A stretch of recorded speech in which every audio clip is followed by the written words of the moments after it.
تو میں آپ سے گزارش کر رہا تھا کہ گھروں کے اندر کئی دفعہ کھانا رات کے ٹائم دن کے ٹائم کافی بچ جاتا ہے، تو اس کو ضائع نہ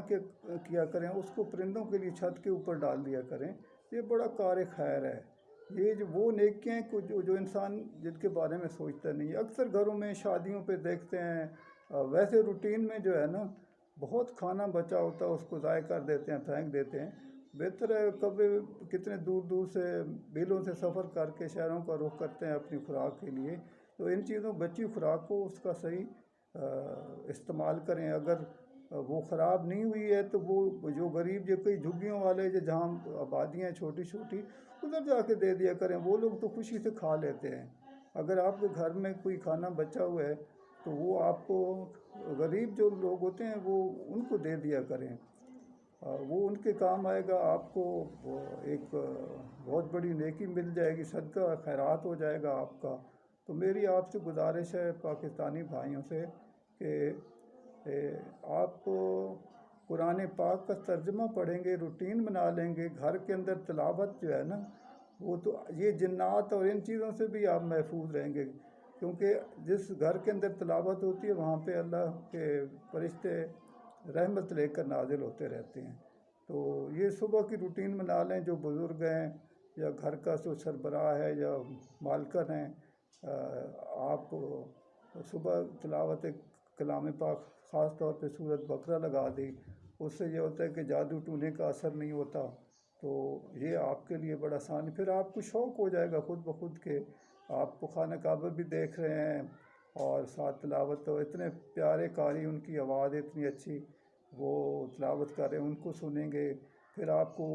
دوسرا چینل وہ یہ جو ہے اپنا القرآن الکریم پر پاکستانی، میں ان کے مالکان کو، ان کی ٹیم کو اور تمام جو ورک کرتے ہیں ان کے لیے ہر نماز میں دعا کرتا ہوں، کیونکہ وہ ترجمے کے ساتھ چیزیں بیان کر رہے ہوتے ہیں تو انسان کو سمجھ آتی ہے کہ اللہ تعالیٰ انسان کو کیا کہہ رہے ہیں۔ تو جنت پہ جانے کے اللہ تعالیٰ نے بڑے راستے رکھ دیے ہیں، آپ لوگ میرے لیے دعا کیجیے گا، اور تاکہ اللہ تعالیٰ ہر مسلمان کو محتاجی سے بچائے، کیونکہ جب بچپنا آتا ہے، بچپنے کے بعد اللہ تعالیٰ قرآن میں کہتا ہے کہ پھر ایک دفعہ بچپن آئے گا بڑھاپے کے اندر، اب ہم بوڑھے ہوئے ہیں تب وہ فیل ہوتا ہے کہ واقعی انسان، قرآن جو کہتا ہے کہ بستر پہ پڑے ہوگے، وہ نیپی جو بچہ جب چھوٹا ہوتا ہے اس کے لیے تو وہی کئی دفعہ جو محتاج ہوتے ہیں بڑھاپے کے اندر وہ یوز ہو ہوتا ہے، چل پھر نہیں سکتے، باتھ روم لے کے جانا پڑتا ہے، تو اللہ اس قسم کی محتاجیوں سے بچائے۔ اور جب خاص طور پہ والدین بوڑھے ہو جائیں یا کوئی ان کو بیماری ہے یا محتاج ہیں تو ان کے ساتھ بڑی شفقت کے ساتھ پیش آیا کریں۔ میں خود اس اسٹیج سے، آپریشن والی سے گزرا ہوں، تو میرے بیٹے، میری بیٹیاں اور میری بہو، اتنی انہوں نے میری خدمت کی کہ میری ہر وقت ان کے لیے دعا نکلتی ہے۔ تو یہ ایک اللہ کی بڑی بلیسنگ ہوتی ہے کہ آپ کی اولاد نیک ہو، جب بڑھاپا آتا ہے، اگر آپ نے والدین کے ساتھ اچھا سلوک کیا ہوگا۔ مجھے اپنی ماں بہت یاد آتی ہے، کیونکہ باپ بھی آتا ہے یاد، اس نے ہمارے لیے بڑی تکلیفیں کاٹیں۔ ایک پرائمری اسکول کے ہیڈ ماسٹر تھے اور ہم 8 بھائی 2 بہنیں تھے، انہوں نے ہمیں پڑھایا، ہمارے لیے تکلیفیں برداشت کیں، اب ہم سب اپنے اپنے گھروں میں ماشاءاللہ سیٹل ہیں۔ اور ماں کا اس لیے کہ مجھے وہ خصوصی طور پہ میری ماں مجھے گھی کی چوریاں بنا کے کھلاتی تھی، کیونکہ 5th کلاس میں جب میں پڑھتا تھا تو میں کبڈی کا کھلاڑی تھا، تو ہمارا ڈسٹرکٹ اس وقت بڑا اچھا سسٹم تھا کہ پرائمری لیول سے ٹورنامنٹ ہوتے تھے کھیلوں کے، پرائمری لیول سے آپ اندازہ لگائیں کہ 68 69 میں اپنے پرائمری اسکول کی کبڈی ٹیم کا کیپٹن تھا۔ ہماری ٹیم پہلے یونین کونسل میں فرسٹ آئی، پھر تحصیل میاں والی کے اندر، پھر بکھت ڈسٹرکٹ جو ہے نا ابھی وہ بھی ہماری تحصیل ہوتی، پھر ڈسٹرکٹ کے اندر ہماری کبڈی کی ٹیم پورے ڈسٹرکٹ میں فرسٹ آئی تھی، تو میں اس کا کیپٹن تھا۔ تو مجھے وہ دودھ راتوں کو پلاتی تھی، دہی کھلاتی تھی، تو جب وہ دنیا سے رخصت ہوئی تو میں اس کو اپنی والدہ کو بہت مس کرتا ہوں، کیونکہ جب پیار تو باقیوں سے بھی کرتی تھی لیکن میرے لیے وہ اسپیشل کہ میں کھلاڑی تھا، پھر میں میاں والی سے واحد کھلاڑی تھا کہ 5ویں جماعت کے اندر میں سرگودا ڈویژن کی ٹیم بنی، جو پنجاب لیول پہ پرائمری اسکول کی کبڈی کے ٹورنامنٹ ہوئے پنڈی کے اندر، آرمی اسٹیڈیم کے اندر. تو میں اس ٹیم کا بھی کیپٹن تھا. تو میں پچھلا وہ یاد کرتا ہوں کہ ہم اس دور کے جو لوگ تھے نا وہ زیادہ طاقتور تھے. آج سے 50 سال پہلے خود ہی جا کے ورزش کرنا. اب یہ کرکٹ کے لوگ کھلاڑیوں کو دیکھتے ہیں، ان کے مسل پھولے ہوئے ہیں، کیونکہ یہ صحیح ورزش اپنے جسم کے اوپر زور نہیں دیتے ہیں، دیسی خوراکیں نہیں کھاتے،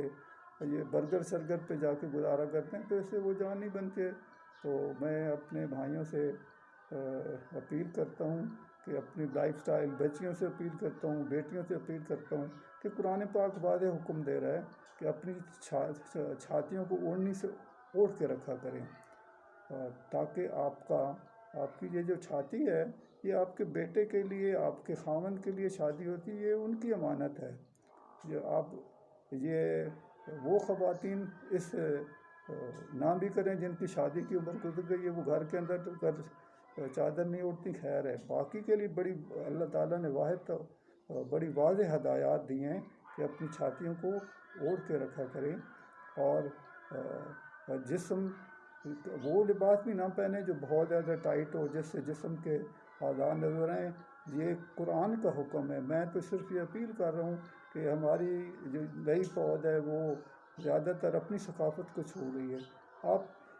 یہ چادر کرنا، کڑھائی والی چادر کرے. آصفہ بھٹو زرداری صاحب کی جو بیٹی ہے مجھے اچھی لگتی ہے، جب وہ چادر اوڑھ کے آتی ہے، باپ کو لے کے پھر رہی ہوتی ہے. باپ جیسا بھی ہو، باپ ہوتا ہے. وہ جب وہ خود لے کے پھر رہی ہوتی ہے تو اس کے لیے دعائیں نکلتی ہیں. تو باقی ابھی جو ٹی وی کے اوپر خواتین آتی ہیں، تو یہ ہمارے لیے ایک مثال ہے کہ وہ تھوڑا مطلب یہ جاب ملتی ہے کہ جی دوپٹہ نہیں اوڑھنا ہے، لیکن جو قیامت والے دن جب ایک ایک چیز کا حساب لینا ہوگا، تو تھوڑے ٹی وی مالکان کو بھی میں ریکویسٹ کرتا ہوں کہ جو بچیاں آپ کے پاس جاب کے لیے آتی ہیں ان سے یہ ڈیمانڈ نہ کیا کریں کہ دوپٹہ نہ کریں،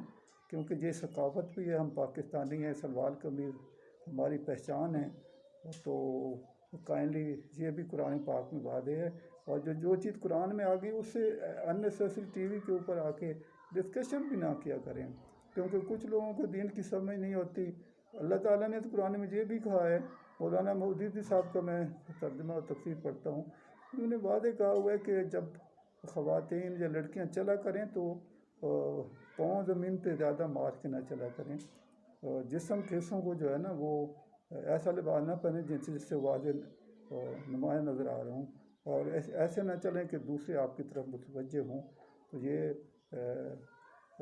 اللہ کے نبی نے واضح طور پہ ہمیں یہ احکامات فرمائے ہیں، تو ان پہ عمل کریں، آپ کو ثواب ملے گا. جزاک اللہ. اللہ تعالیٰ ہم کو اس پہ عمل کرنے کی ہمت اور توفیق عطا فرمائے، اور مجھے اس چیز کا صبر دے. تو انشاءاللہ اگلے اس کے لیے پھر حاضر ہوں گے. اللہ حافظ.